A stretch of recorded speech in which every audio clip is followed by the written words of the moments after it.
Salam balдар, бүгүn силер менен түстөрдү өтөбүз. Түстөр боюнча сабак болот бүгүн. Түстөрдү ажырата билгенге үйрөнөсүңөр. Жашыл, жашыл, жашыл.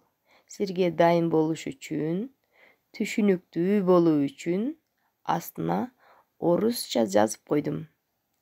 Жашыл, сары, сары, сары, кызыл, кызыл, красный балдар, кызыл, көк, көк, көк, көгүлтүр, көгүлтүр, көгүлтүр, жашкылт, жашкылт, жашкылт, күрөң, күрөң,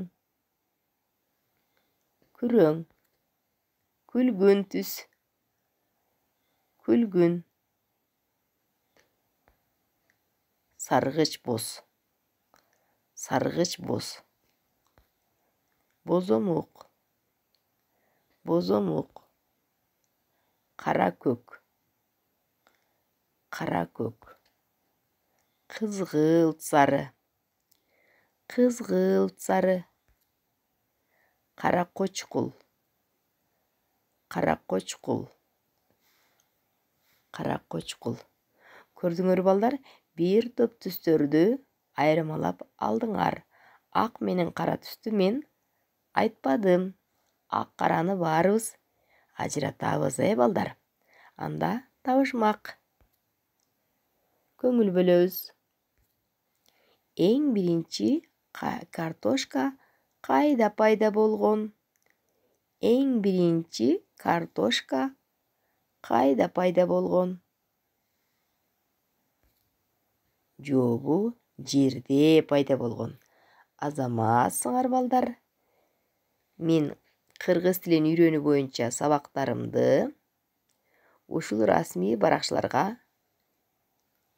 жүктөп койдум.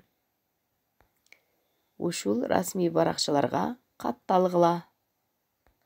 Анда саламатта калгыла. Кийинки сабакта жолугушканча.